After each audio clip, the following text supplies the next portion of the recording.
Assalamualaikum warahmatullahi wabarakatuh. Selamat datang di video pembahasan sosiologi bersama saya Melia Putri Hapsari.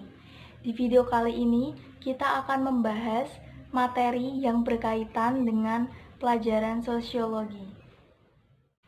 Di sini saya akan menjelaskan 10 poin penting yang berkaitan dengan pembelajaran sosiologi. Poin yang pertama, jelaskan perbedaan antara mudik dan pulang kampung.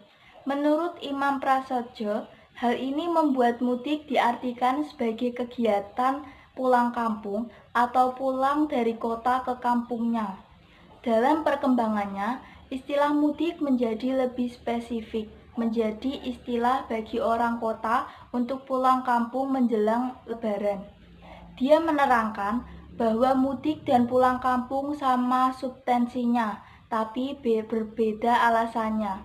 Orang pulang kampung bisa beraneka sebab, tapi bukan dalam rangka halal bihalal Lebaran. Untuk poin kedua, jelaskan perbedaan antara social distancing dan physical distancing. Social distancing adalah jarak sosial yang juga sering disebut dengan jarak fisik. Ini berarti menjaga jarak antara Anda dan orang lain di luar rumah Anda. Untuk menerapkan social distancing, Anda harus berjarak setidaknya 2 meter dari orang lain. Jangan berkumpul dengan kelompok, jauhi tempat-tempat ramai, dan hindari pertemuan massal. Untuk physical distancing, WHO telah mulai menggunakan istilah physical distancing atau jarak fisik berbagai cara untuk menghindari penyebaran virus corona yang lebih luas. Berbagai kebijakan pun dilakukan oleh setiap negara yang mengonfirmasi COVID-19 di negaranya, mulai dari penutupan bandara hingga pemberlakuan pembatasan terhadap wilayah. Poin yang ketiga, jelaskan apa yang dimaksud dengan latar belakang dalam penelitian.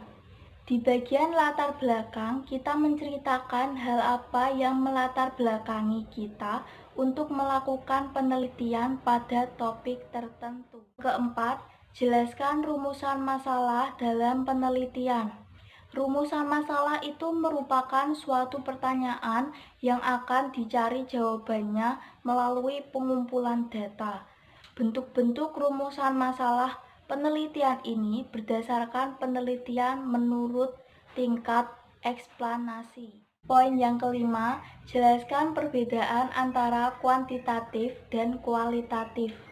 Penelitian kuantitatif adalah jenis penelitian yang mendapatkan datanya dengan cara melakukan pengambilan data secara statistik.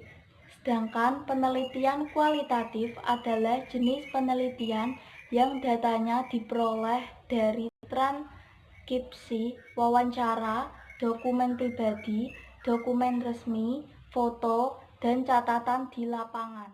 Poin yang keenam, jelaskan apa yang dimaksud topik dan judul. Topik adalah pokok pembahasan dari penulisan, diskusi, ceramah, dan lain-lain. Ketika kita ingin menulis artikel, pertimbangkan dulu apa topik artikelnya. Misalnya, membahas tentang memasak, berenang, melukis, dan lain-lain. Maka itulah yang dinamakan topik. Untuk judul, ini merupakan bagian yang tak terpisahkan dari suatu karya.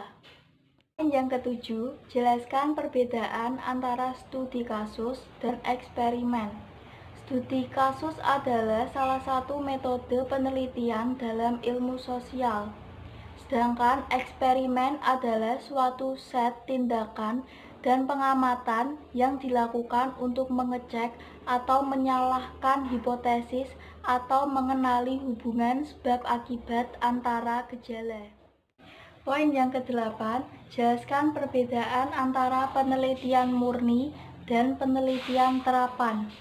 Penelitian murni adalah penelitian yang diperuntukkan bagi pengembangan suatu ilmu pengetahuan serta diarahkan pada pengembangan teori-teori yang ada atau menemukan teori baru.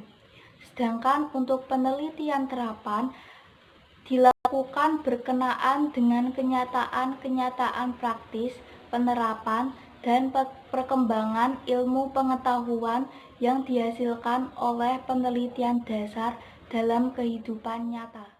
Poin yang kesembilan, bagaimana cara kontrol sosial dalam kondisi pandemi COVID. Banyaknya informasi yang beredar mengenai virus corona bisa saja mempengaruhi kesehatan mental Anda.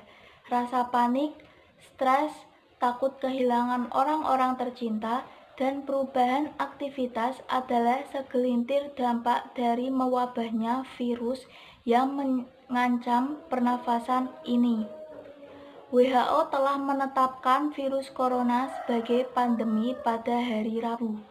Hal ini membuat pemerintah dan masyarakat dunia makin waspada dengan penyebaran virus corona. Jadi, jangan sebar kepanikan, sebarlah perbuatan baik dengan mencuci tangan, di rumah saja, dan lain sebagainya. Poin yang ke-10, usaha apa saja yang dapat menguatkan masyarakat dalam kondisi pandemi. Pemerintah telah menyatakan wabah virus corona sebagai bencana nasional, maka harus ada upaya gotong royong, sinergi sumber daya, dan strategi dari semua komponen bangsa menghadapi rasa cemas yang dirasakan masyarakat internasional dan tentunya masyarakat Indonesia.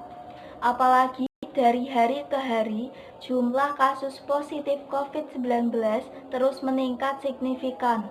Catatan ini telah menimbulkan kepanikan dan silang pendapat yang ditimbulkan di luar konteks penanganan virus itu sendiri, bahkan menjadi komoditas politik dan ekonomi.